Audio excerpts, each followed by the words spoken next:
Some of them are, in fact, lesser human beings, and much lesser, in fact. But in the case of Hinduism, for example, as a group of people, class of people, that's the Brahmins, right? In the caste system of Hinduism, there's a Brahmin, the Kshatriya, the Vaishya, and the Sudras. These are the four classes. The Brahmins are the ones who are the priest class. Consists of people in the priest class, and it is a priest class that given the license to not just to compile, to interpret, but also to enforce certain rules and regulations that constitute what we call religion. And the next class is it's a warrior class, Kshatriya.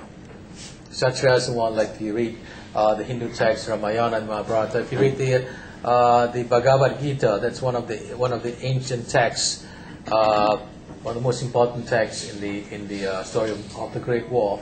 There's the text that talks about relationship between the self and the ultimate reality, and that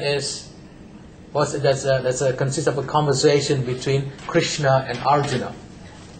Krishna is the God, the God that came down to earth to speak with to guide this warrior named Arjuna, who was in a dilemma because he's on a battlefield, and the other side, his enemies consist of his guru, his teachers, his brothers, his cousins, and everything. And the question is that, should I fight?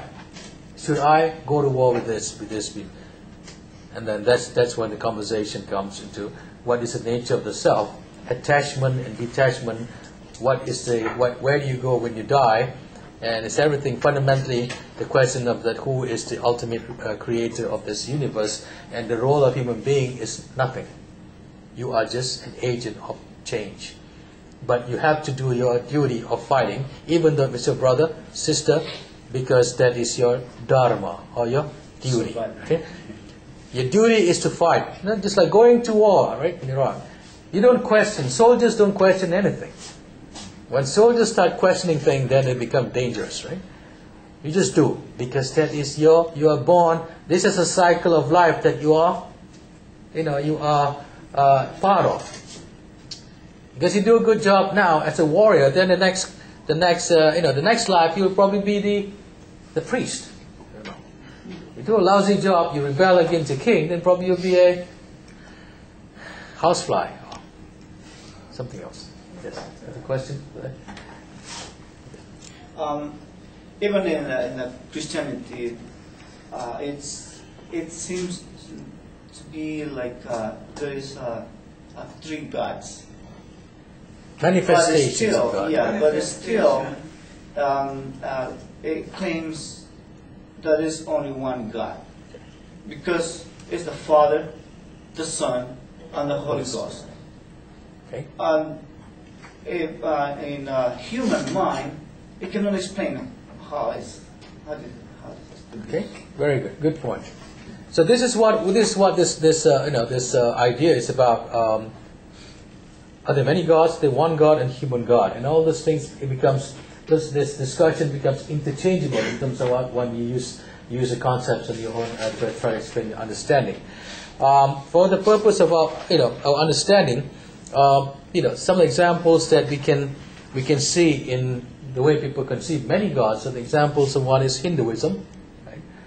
Hinduism does not only have from the continuum from one God, Brahma, that's all encompassing the universe, to in fact also 3 million gods. 3 million. It's like as many of objects as in the metropolitanism of art. Right? Why? Because Hinduism is considered to be the most spiritually democratic religion. Not religion, spiritually democratic philosophy. It has evolved. Because one can have a God in the house. And not worship, but it's not worshipping the God, but that is a representation of the divine. And that's when you give the offerings. And if you go to a Hindu temple, right? You'll be so overwhelmed and mesmerized by all this different manifestation or the carvings or paintings and whatever that of the many, many gods. Yeah. So wait, in Hinduism, it's like one god for every family?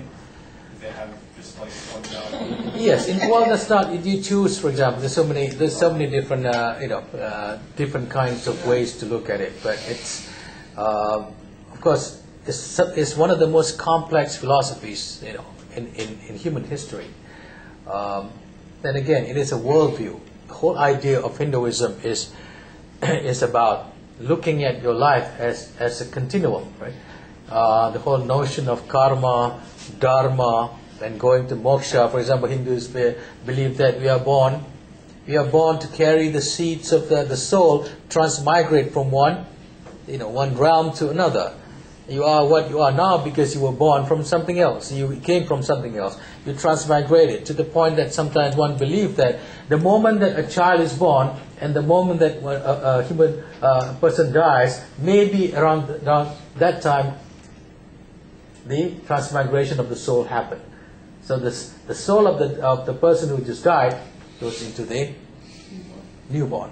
But again, how are you sure that that's what it is? Again, this is a question of faith, and also the whole idea of making sense. Religion is phenomenological. It's a phenomenon. One can look at religion from many, many different perspectives, but it is phenomenological, meaning that it requires one to experience. That's why it is about religious experience. Yes, I have a question. Yeah, I'm from Vietnam. My mom, she's Buddhist. Okay. But I do believe in many God, because what I've seen that so many people, it depends on their jobs, or that the risk of it. Just like the house builder, they believe in the God of the land. When they build a house, they will ask for the permission whether there are any salt underneath of the ground before they can build a house. Or the Persian, they are fishermen, they believe in the God of water. So I think because the fear of their life, so many unexpected events, so they believe in so many different gods, and I respect it. Very good. You relate so well the notion of Buddhism and in the sense animism as well, right? The Buddhists believe in the fundamental governing force in this world is nature, right? Buddhists do not talk about the existence of God, but existence of nature, as we come from nature and go back to nature. And everything becomes going back to nothingness, because one is nothing. But in the life of the Buddhists, and also, in fact, not just Buddhism, but also in many different religions, the combination of the philosophy and animism, such that the belief that there are forces in nature that can be considered as God. It's no different from the Greek gods, right? The Greek gods, for example, Poseidon is the god of the underworld, right? There's the god of the wind. There's the god of beauty. There's god of for the sky, for example. The Roman gods themselves also, right? The gods of the what was that? The Vikings, and go to any culture, any cultural philosophical tradition, you can find that meaning. But the whole idea of animism itself is everything permits, everything, and every living thing is that are souls and spirits, right? And in traditional societies, particularly the ones that are very agriculture based, this is very important, because when one goes fishing, one of the things that one wants to do is that to not have a hurricane every day, or not have to not have any thunderstorm every day, or even for farmers, you will want to have a good harvest by not having bad weather. So what do? When you know that forces of nature, have the ability to destroy your crops, or destroy the ability to fish, right? You make offerings to the gods of these forces.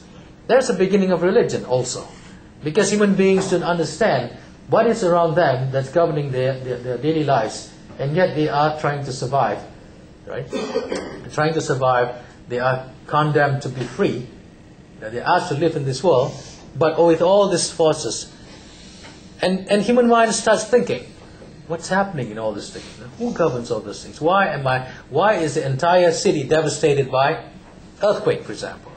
Why is the entire city devastated by this tornado and thunderstorm and everything? Why do innocent people have to